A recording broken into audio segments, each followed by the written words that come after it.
This program and its contents are designed for information and educational purposes only.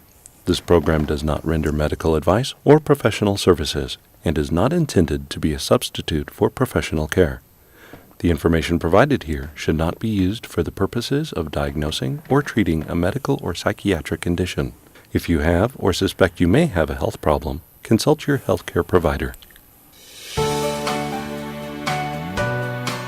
Hi, welcome to Positive Momentum TV. I'm Diane Silva, and In the today aspect of that with anxiety, when a person feels like they have options, and when they realize they have options, they kind of know they have options, but in the back of their mind.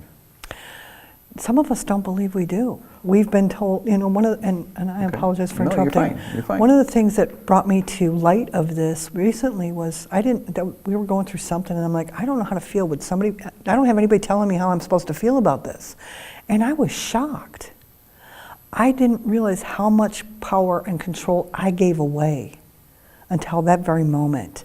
I mean, I had an idea, but I didn't realize I could just say no. Yeah. And it didn't, okay, it may cause a little bit of rift, but it was still about me. It wasn't about how you felt or this person felt or that person felt. So it was empowering to you to be able to make that decision. Right. You didn't feel trapped. You don't feel like somebody else is telling you how to live your life and how to feel and how to do what to do and blah, blah, blah. It was but it have to get there. And maybe some people who have anxiety were told, were dictated to their whole life, and they really felt powerless. And they didn't feel like they had choices. Okay. You're not allowed to feel, you're not allowed to do this, you're not allowed to whatever. I don't know the story. I know my story. You know your story, yes. I know my story. I don't always know the components of my story and how it affects things, but I do know my story. Yeah. And maybe your story's similar. The point is maybe investigating part of our stories help us realize, wow, wait a minute. I am more powerful than I thought. Maybe that's what's going on. Yeah. Okay. So. Did I answer your question? Yes, I think okay. So. I mean, it's, to me, there's no right or wrong answer. No. It's all a matter of, for our situation, trying to disclose information about what we've gone through, and if someone benefits out of it, they can benefit out of it. It's not to say that it's going to work for someone else. Right. It's just a matter of, there may be, sometimes I feel like when the best benefit that can happen out of situations is when a person realizes they're not alone. Mm-hmm. Someone else has gone through this. That's the point. So, in what you're experiencing. So we get to the part about booking the flight. Mm-hmm. At that point, what are your feelings at that point? Oh, I can tell you when you got everything selected, you can sit there and shop all day long, but when we're sitting there getting ready to check out, like I said, I have a scale of 0, as you said, 0. I have it 1 to 10. 1 to 10. 10 being, okay, I'm walking into an anxiety, I'm going from anxiety to panic. But I'm probably at a 6. And it's like, and escalating. It's like, oh my God, do I really want to do this? Is this something I can get out of? Is my first question before as we're getting ready to as click. We're going through checking out times, checking out prices, all that How do I get stuff. out of this? How do I get out of this? How do I get this? The only question that's going through your mind. That's not the only question. Well, it's one of them. One right in front of your face. It's right up there. Yeah. So yeah, it's up there. How do I get out of this? Is there an out? Okay.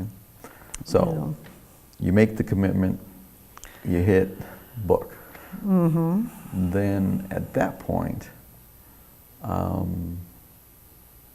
the fact that there's some time after that, what do you feel at that point? It depends. It's okay, this situation, there's plenty of time after the booking of the flight. Okay. You know, we'll kind of narrow it down. We'll kind of relate it to this Hawaii trip. Okay. After the flight has been booked, there's time after it for several months before we have to do anything. I Okay. mean, really prepare for, there's not much to do. What did you feel at that point? Okay, and we're using this Hawaii trip. What I'm going to say is, you know, once we were booked, it's like, okay, we're done. We're going to go. You know, it's just, it's all surreal, and I basically try to put it out of my mind. And sometimes I'm very successful. I mean, for probably 6 months after we booked the flight, it was just like, okay, yeah, we're going. You know, it was nonchalant, but it wasn't real. But I didn't prepare for it. Yeah, I mean, at that point you kind of talked about preparing for the thing, but you really didn't act upon it. Right, because part of preparing it, there's a lot of fears that come up with preparing. Right. You know, because I have to, you know, one of the things we used to do is fly every 3 to 6 months. And we haven't done that in over 1.5 years. Mm-hmm. So, you know, dealing with that. So, in order to prepare for this trip, I should have been flying, even if it was a turnaround flight somewhere. And that was daunting to me by itself, so I could put it off. Procrastination is another form of anxiety, or another, not maybe form of, it's another result of. Yeah. You know, It's a coping mechanism. Yeah, I didn't want to. Right or wrong, it's a coping mechanism. I didn't want to feel fear. I didn't want to face it. I didn't want to work through it. It's the best thing I can say to you is working through, taking any of these steps and continuing to move forward, however small they may seem, is daunting at best. It takes every ounce of courage sometimes. Like I said, there's sometimes I can do it and I feel like I got the world, you know, and I can conquer the world. And then there's other days, it's, you know, or even in the next breath, it's like the world's got me. And I don't know if I can take another step. You know, and it's a constant fighting against the wind. You know, I'm really not making much headway, but it's a constant, and it wears and it wears. And there's times I just want to curl up in a ball and just cry. Mm. And part of it is because I'm frustrated. The other part is this thing just is, it's got me. And then the other one's just, you know, I just don't have the energy to keep